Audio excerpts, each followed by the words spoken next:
Praise the Lord. Magandang umaga po ulit mga kapatid. Purihin ang Diyos. Hallelujah. Gusto ko po ulit mag-share ng Word of God, Bible exposition or Bible topic. This is the part 3 about Matthew chapter 12 verse 40. Babasahin ko po Matthew 12:40. For as Jonas was 3 days and 3 nights in the whale's belly, so shall the Son of Man be 3 days and 3 nights in the heart of the earth. Kung paanong si Jonas ay 3 araw at 3 gabi sa tiyan ng balyena, gayon din ang anak ng tao, 3 araw at 3 gabi sa kalaliman ng lupa. Praise God. So this is the part 3. Ang unang part po ay how do you count 3 days and 3 nights? And then the second part is Jonah died in the belly's fish? At ang pangatlong parte mga kapatid ay where go the Spirit of the Lord Jesus Christ when He died? Saan pumunta ang Espiritu o ang kaluluwa ng ating Panginoon nung Siya ay mamatay? Amen. Dahil sa talatang ito, sinabi diyan na kung paanong si Jonas is the perfect typology of our Lord Jesus Christ. Nung siya ay kainin ng malaking isda, this typology ay ginamit ng Panginoon sa kanyang kamatayan. Jonah was 3 days and 3 nights in the whale's fish, in the whale's belly, so the Son of Man will be 3 days and 3 nights in the heart of the earth, sa kalaliman ng lupa. So, in our previous study, we learned that the Jonah, his body was in the whale's belly, but his soul departed from her body. Nung umalis ang kaluluwa sa kanyang katawan, his soul, we find out on verse 2, Jonah chapter 2 verse 2, that his soul is praying in the belly of hell. No? Nakita natin sa Jonah 2:2, if we could read Jonah chapter 2 verse 1,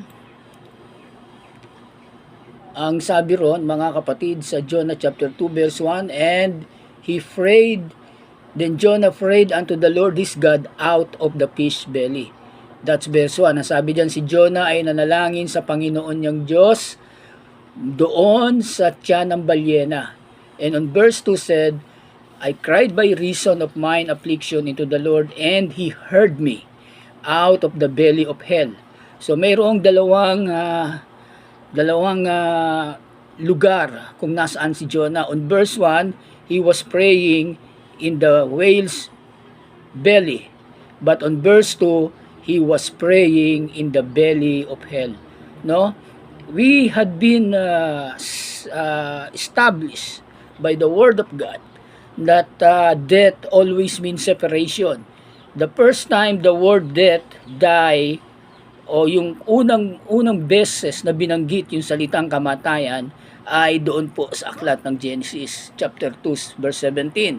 Ang sabi ng Panginoon doon, huwag kayong kakain sa bunga ng pagkakilala ng mabuti at masama.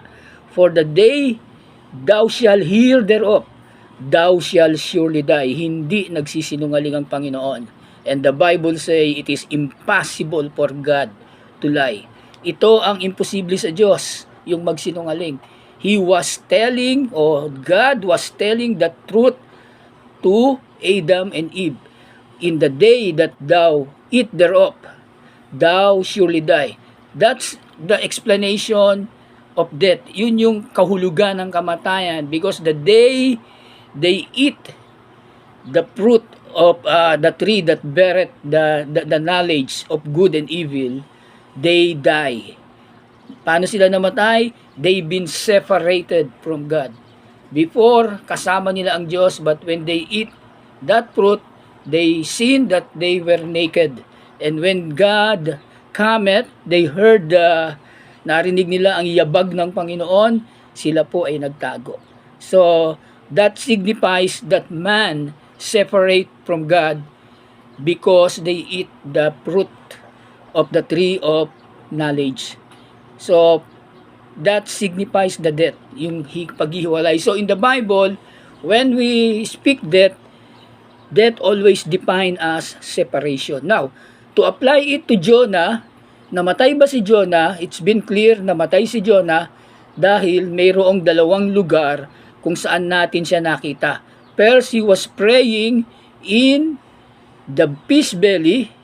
That means yung kanyang body, well, nagpe-pray siya, maybe a matter of time, nung siya ay kainin ng balyena, nakapag-pray pa siya, but on verse 2, it's different. Sa verse 2, now he was praying in the belly of hell. So, meaning, nung si Jonah ay kainin ng malaking isda, a matter of time, namatay siya, his soul departed from his body. So, yung katawan niya, nandoon sa tiyan ng balyena, but his soul departed. And his soul, we see, praying in the belly of hell. No? Paano nating natiyak na yung kanyang kaluluwa ang nagpe-pray doon sa libingan o doon sa tiyan o sa kalaliman ng impyerno? Because we find out, mga kapatid, if you're going to read the book of Luke, chapter 12 verse 20, sabi diyan, the story was about sa isang tao na umani ng maraming aanihin. Sabi niya, ano ang aking gagawin? Gigibain ko ang aking bangan o ang aking warehouse, in kanyang imbakan, at lahat ng kanyang ani ay ilalagay niya doon at sasabihin niya sa kanyang kaluluwa, Soul, kaluluwa, you have more enough. You could rest on your lifetime. Pero ang sabi ng Diyos on verse 12:20, but God said unto him, thou fool, ikaw na hangal, this night thy soul shall be required of thee. Then whose shall those things be which thou hast provided? Ibig sabihin, mga kapatid, yung kaluluwa, kukunin ng Diyos doon sa isang hangal na lalaki. Ibig sabihin yung buhay niya. So yung soul talaga ang buhay, no? Yung katawang lupa, it's just a matter of isang dakot ng alabok na ginawa ng Panginoon, lifeless without the soul. Kaya nagkaroon ng buhay yan dahil sa hininga ng ating Panginoon, dahil sa pneuma o the breath of God, or by the Spirit of God, hiningahan niya yung katawang lupa on Genesis 2:7, and God made man from the dust of the ground, and he breathed it with the breath of life, and the man became a living soul. Doon nagkaroon ng buhay ang tao ng hiningahan ng Diyos, and the aftermath of that breath on that dust of the ground that formed by God is a living soul. Yun yung regalo ng Diyos sa tao, yung kaluluwa. So, when the Lord said here on 12:20, thou fool, this night thy soul, yung buhay na regalo ng Diyos, kukunin niya. So, ibig sabihin, that happened to Jonah. Kaya yung nagpe-pray doon sa belly of hell is no other than Jonah's soul. And his body was there on the big fish belly. So, yung tiyan ng balyena ang naging libingan ng katawan ni Jonah, and then his soul separated, which is the life, and we found it praying in the belly of hell. This proved yung Hebrew 9:27, it is appointed unto man once to die, and after that judgment. No? Pag namatay ang tao, there is a continuity of life. Hindi tumitigil ang buhay. Ang namatay lang, ang ibig sabihin nun, his soul was separated from his body. So, yung body, patay na ito dahil walang kaluluwa. So, but soul is eternal. We could see it on Hebrew 9:27. It is appointed unto man once to die, and after this the judgment. So, judgment, there's maraming klase ng judgment. But on that verse, it seems that there is the continuity of life. If you die today, it is not the end of the life. It is a beginning of new life, in which you don't know where you will go. But the Bible is certain kung saan pupunta ang kaluluwa ng tao. And we see that on Jonah. We see that doon sa mayaman sa Luke chapter 19 verse 22, yung mayaman at yung mahirap, mga kapatid. Yung mayaman namatay sabay nung mahirap, and the Bible says in 19:22, look, and it came to pass that beggar died and was carried by the angels into Abraham's bosom. So, the rich man also died and he was buried. So dito, mayroong dalawang namatay. No? Yung namatay na mahirap, binigyan ng pangalan, ito si Lazaro. Nung mamatay siya, he was carried by angels into Abraham's bosom. But the rich man also died, was buried. Wala nang sinabi dun sa rich man, because yung rich man dito, hindi binigyan ng pangalan, pero yung rich man dito ay masama. Si Lazaro ay mabuti. Pag namatay yung mabuti, mga kapatid, mayroong anghel na susundo sa kanyang kaluluwa.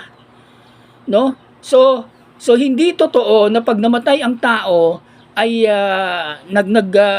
yung kanyang kaluluwa ay nandyan lang sa ere, namamasyal or something like that, hindi pa kagad aakyat. No, pag namatay ang tao, ang mabuting tao ay namatay, it's clear on Luke 19:22, the angels will carry him into Abraham's bosom.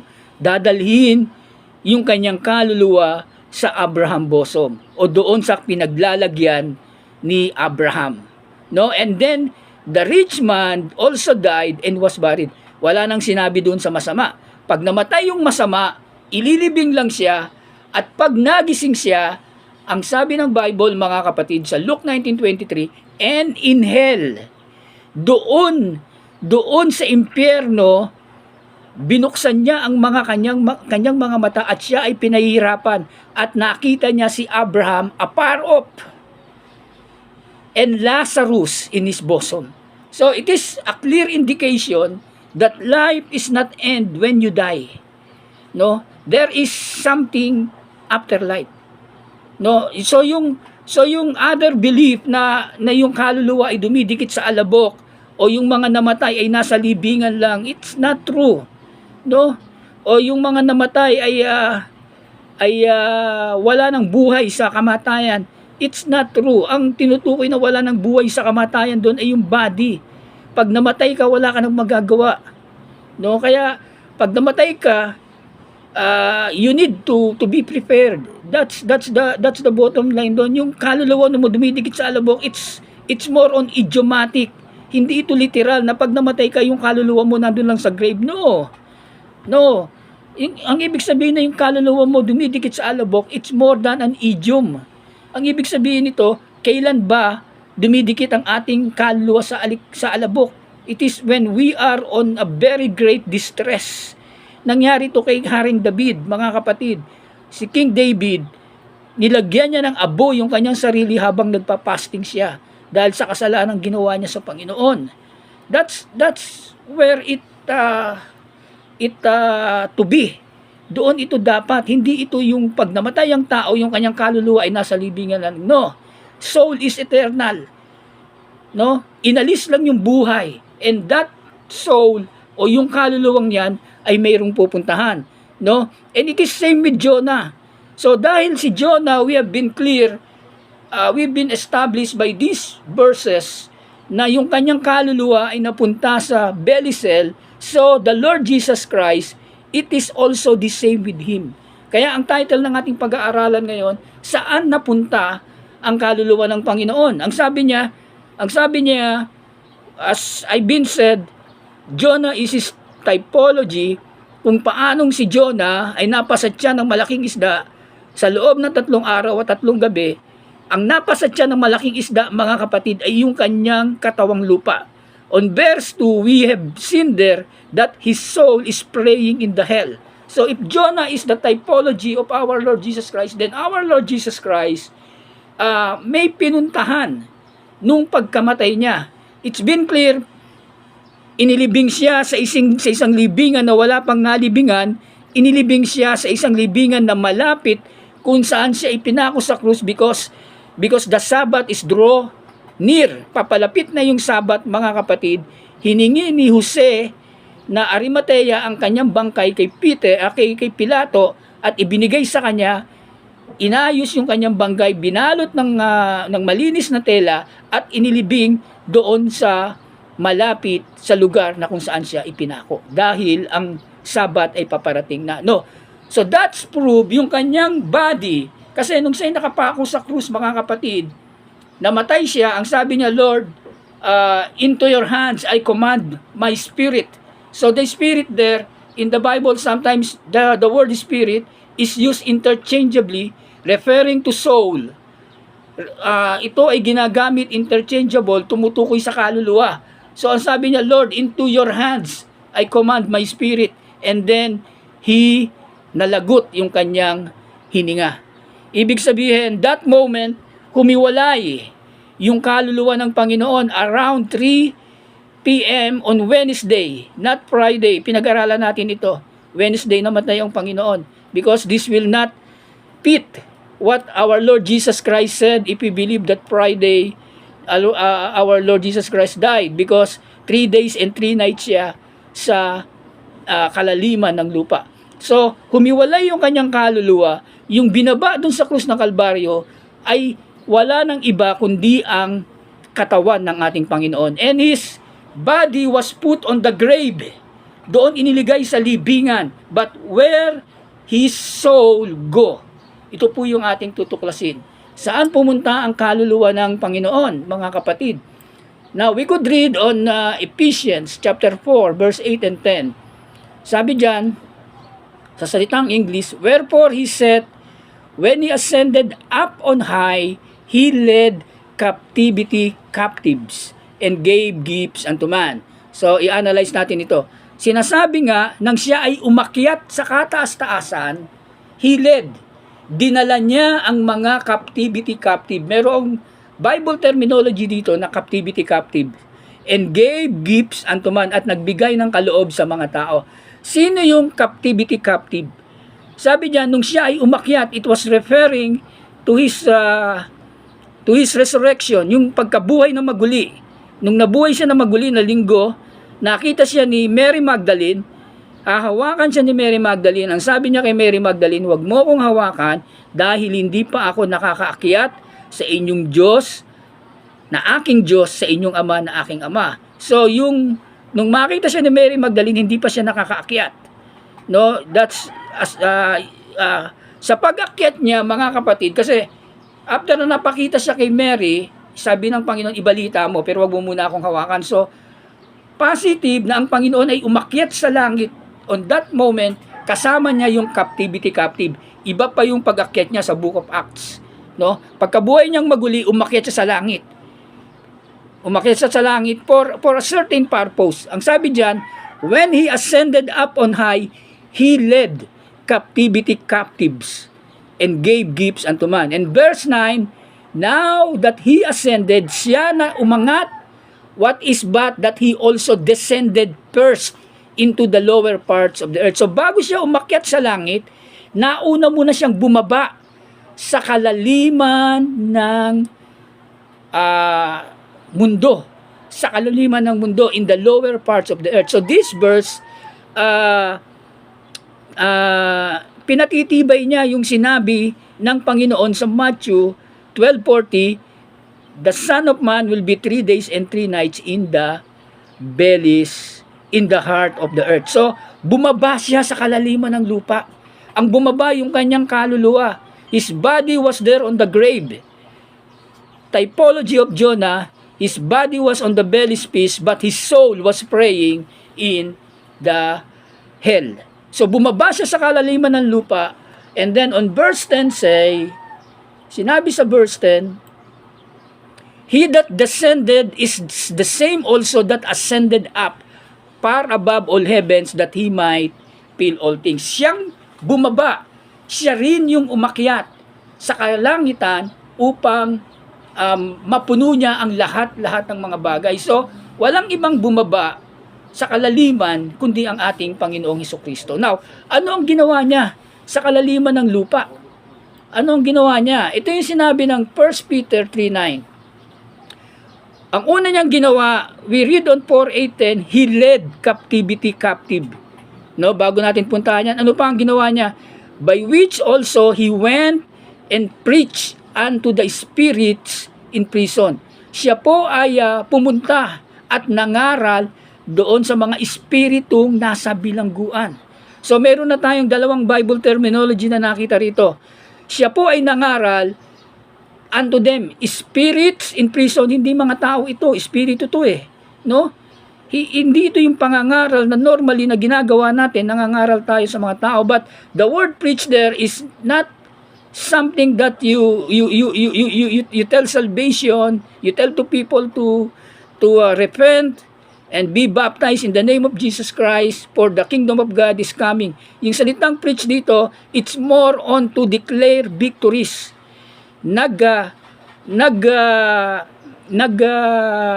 Pahayag siya ng katagumpayan. Saan? Sa mga espiritong nasa bilangguan. So, yung spirits in prison here at yung captive sa 1 Peter 3:19, pinuntahan niya yung mga espiritong nasa bilangguan. Sa Ephesians 4:8-10, when He ascended, He led captivity captive. Nang siya ay umakyat sa langit, dinala niya ang lahat ng nasa pagkabihag. So, these are different groups of spirit. Kasi, yung captivity captive dito, pinuntahan niya ito, mga kaluluwa na ito. And then, yung spirits in prison, mga kaluluwa na rin ito. So, this signifies two different group of spirit. So, sino yung nasa 1 Peter 3:19? Yung nasa 1 Peter 3:19, the spirits in prison, this referring to all the sinful generation. We could read that on verse 20 ng 3:20 ng 1 Peter. Tumutukoy yan, nung panahon ni Noe, lahat ay kinain ng baha. Kasama dyan ang mga perverse generation, mga taong nasa Hades ng pagdurusa. Kasama sa spirit in prisons dyan, mga kapatid, if you believe me, the son of the angels, on Genesis chapter 6 verse 6, on Genesis chapter 6 verse 1, nakita ng mga anghel na ang mga anak ng tao na babae ay magaganda, kumuha sila, sinipingan nila, nagkaroon sila ng mga anak, at ito ang naging mga mighty, mga angels ng mga panahon na yon. Kasali dyan yung mga angels. Ibig sabihin, ang unang pinuntahan ng Panginoon to preach, upang mangaral, not totally mangaral, but rather to declare victory, walang iba kundi yung mga nasa Hades ng pagdurusa. Yung lugar na kung saan nandun yung mayaman. Yun ang unang pinuntahan niya sa 1 Peter 3:19. And then, this group are the people that are in the Hades. Hades is a Hebrew word of hell. Pero dalawang klase ang Hades. Isang Hades ng pagdurusa at isang Hades ng pag-aaliw. So, yung Abraham bosom, saka yung Hades ng pagdurusa, magkatabi ito. Mayroon lamang malaking bangin na namamagitan. At if we will going to believe on the word of our Lord Jesus Christ, it was on the heart of the earth. Nandito ito sa kalaliman ng lupa. No? So yung Hades ng pagdurusa, doon nakalagay yung mga spirits in prison. Lahat ng mga masasamang tao, pinuntahan ng Panginoon ito, not to preach the gospel, not to preach the salvation, but rather to declare victory. Kumbaga mga kapatid, sinabi niya sa mga nandoon, nagtagumpay ako. Kung kayo sana ay naging matuwid, I will lead you to the isasama ko kayo sa dadalhin kong mga captive, na mga captive, been captivate. So, it's clear there. Nilinaw natin kung sino yung spirits in prison. Now, sino naman yung mga captive, no? Yung mga captive, when he ascended, no? When he ascended, nung siya ay umakyat sa langit, dinala niya ito. So, ibig sabihin, yung mga spirits in prison, walang sinabi ron kung dinala niya. So, technically, hindi niya dinala. Naiwan sa kalaliman ng lupa. Now, sino yung mga captive at bakit captive? Sa Luke chapter 4, verse 18, Spirit of the Lord is upon me because He hath anointed me to preach the gospel to the poor. Ang sabi ng Panginoon niyan, binasa niya ito sa sinagoga, ang Espiritu ng Panginoon ay nasa akin at ako ay kanyang inanoint para mangaral ng ebanghelyo sa mga dukha. So sino yung kanyang pangangaralan dito? Mga dukha. Pag sinabi mong dukha, mga tao ito. Yung gospel ipipreach sa mga tao. So yung preaching na ginawa niya doon sa spirit in prison is not the gospel. So napakalinaw, he preached in the spirit of in prison. He went to preach in the spirit of prison. Ibig sabihin nun, he just declared victory. Pero dito yung gospel ipinapangaral sa mga mahihirap. He had sent me to heal the brokenhearted. Sinugo siya ng Espiritu para pagalingin ang mga broken-hearted, mga napipigati o mga may karamdaman, mga may sakit. And then the number 3 is to preach. Yung preach dito is more on to declare. Hindi ito to preach the gospel. Ang sabi diyan, to preach deliverance, upang maghayag ng kalayaan sa mga captives, to the captives. So, dito binanggit yung tatlong dahilan kung bakit ating Panginoong Hesus. Una, to preach the gospel to the poor, to heal the brokenhearted, at ang pangatlo, to preach deliverance, mangaral ng kalayaan. No, hindi ito to preach salvation. Hindi ito to preach Jesus was died on the cross, buried, and resurrection, so we need to repent and be baptized. Ang sabi diyan, maghayag ng kalayaan. Deliverance is kalayaan sa mga nabihag. So, yung captives dito are certain group of spirit. Hindi na ito tao. Yung captives dito, same captives na binanggit doon sa Ephesians 4:8. He led captivity captive. So, isa sa dahilan kung bakit ang Panginoon ay napunta rito o nagsakatawang tao, mga kapatid, to preach deliverance to the captive. Sino yung mga captive na ito? Ito yung mga nasa Abraham bosom. No? Nandun sila against their will. They are the saints from the times of Adam unto the times of our Lord Jesus Christ.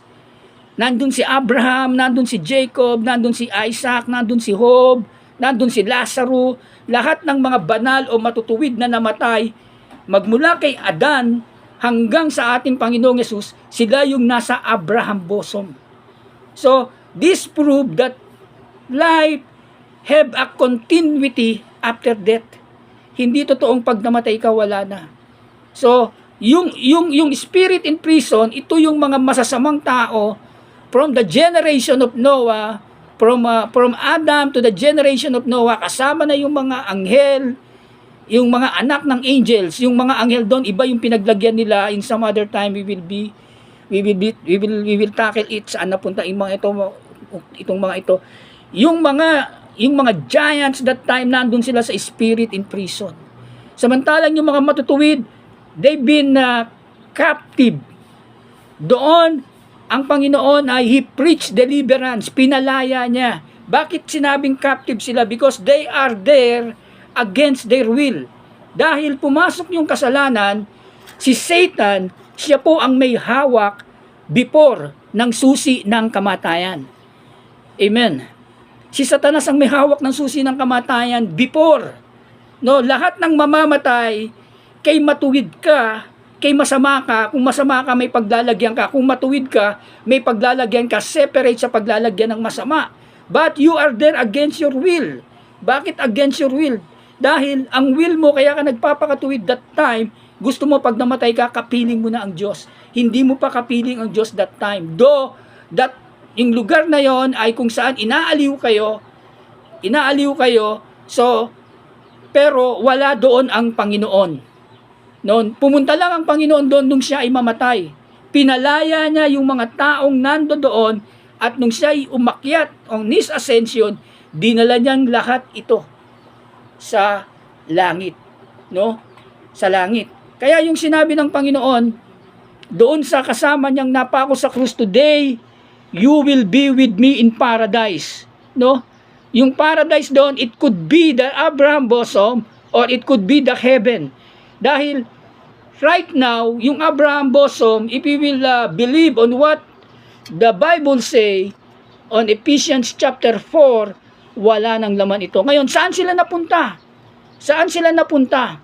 Sa Revelation 6:9, we could find here, and when he had opened the fifth seal, I saw under the altar the souls of them that were slain for the word of God and for the testimony which they held, and they cried with a loud voice, saying, How long, O Lord, holy and true, dost thou not judge and avenge our blood on them that dwell on earth? So, dito, nung buksan yung ikalimang selyo, nakita ni John the Beloved yung mga kaluluwa na pinatay dahil sa salita ng Diyos. So, yung kaluluwa ni Abel nando doon. Yung kaluluwa ni Moses nando doon. Yung kaluluwa ni Abraham nando doon. Lahat ng pinatay dahil sa salita ng Diyos at dahil sa patotoo sa ating Panginoon. Sila ay humihiyaw ng malakas na tinig. Hanggang kailan, O Panginoong Diyos, na kami ay hindi mo ipaghihiganti doon sa mga nasa lupa na pumatay sa amin. So, it's been clear there. Saan pumunta? Ang kaluluwa ng Panginoon, nagpunta sa kalaliman ng lupa, at yung kalaliman ng lupa ay mayroong dalawang parte. The other one is the Abraham bosom, at the other one is the hell, ang Hades ng pagdurusa. At doon sa dalawang lugar na ito, mayroong dalawang grupo ng tao. The first one is the spirit in prison, and the other one is the captives against their will. Captives against their will. No? Because of death, dahil sa kasalanan, because of sin, Satan temporarily hold the key of death. Hawak-hawak niya yung susi ng kamatayan before. But when our Lord Jesus Christ died, ang sabi ng verse, we read on Hebrew chapter 2, verse 14 to 15, For as much then as children are partakers of flesh and blood, he also himself likewise took part of the same, that through death he might destroy him that had the power of death, that is the devil. So, katulad nga ng mga anak, si Kristo po ay partakers ng flesh and blood. Ibig sabihin, si Jesus Christ may laman at dugo. He also himself likewise took part of the same. Parehas natin na may laman at dugo. That, ano ang rason? Through death, sa pamamagitan ng kanyang kamatayan, magapi niya ang may kapangyarihan sa kamatayan, walang iba kundi ang diablo. So, temporarily, yung diablo ang may kapangyarihan sa kamatayan. But when our Lord died on the cross, He destroyed the devil who have the power of death. At ang sabi niyan, ang sabi sa verse 15, and deliver them who through fear of death were all their lifetime subject to bondage. Iniligtas niya yung mga takot sa kamatayan, sa buong buhay nila ay subject to bondage. So dahil sa kamatayan, subject to bondage, itong mga tao, kasama tayo, subject to death, subject to bondage of death, bihag. Ano ang ginawa ng Panginoon? He delivered them. No? Sino to? ito yung mga taong, ito yung mga espiritu, ito yung mga kaluluwa na nando doon, ako tayo sa kamatayan, hindi na tayo tatakbo doon sa Abraham bosom when we die. No? Yung Abraham bosom, it is a temporal abode of the people, of the saints that die in the times of Adam and on the times of our Lord Jesus Christ. No? Temporal abode ito. Because of fear of death, because the devil has the power on death, doon na ilalagay yung mga taong matutuwid. Temporal abode. Pero nung ang Panginoon ay mamatay sa krus ng Kalbaryo, ang sabi sa verse 14, He died to destroy devil who has the power of death. Ano ang rason? To deliver them, upang iligtas niya yung mga kaluluwang nandoroon sa captives na takot. Ang dahilan kung bakit sila nandoon ay because of death. Si Satan ang may kapangyarihan ng kamatayan dati. Pero nung mamatay ang Panginoon, wala na kay Satan ang kapangyarihan ng kamatayan. Ang Revelation, nasabi ng Panginoon doon, I have the key of Hades. Nasa akin na ang susi ng kamatayan. Wala na kay Satan. So Higo, ang Panginoon ay pumunta sa Hades on his 3 days and 3 nights on the heart of the earth. He go to the Abraham bosom in which he led captives and bring it directly to the heaven or sa langit. At we found out that their soul nandun sa ilalim ng altar. And then he go to preach deliverance to the captive, and he go also to preach, to declare victory doon sa mga nasa Hades ng pagdurusa. Praise God. So doon po pumunta yung kaluluwa ng ating Panginoon. Hindi po totoo yung doktrina ng iba na ang kaluluwa ay natutulog o ang kaluluwa ay dumidikit sa alabok. Dahil kung totoo ito, dapat ang ating Panginoon, yung kanyang soul ay nandun lang sa libingan. No, pero hindi, may pinuntahan. Kung totoo ito, dapat sana si Jonah, yung kanyang soul, ay nandun lang din sana sa tiyan ng balyena dahil ito ang kanyang libingan. So this is all that I could share to you. Purihin ang Diyos, pagpalain kayo ng Panginoon nawa. Meron po kayong natutunan sa biyaya at habag ng Panginoon. Maraming pong salamat. Amen.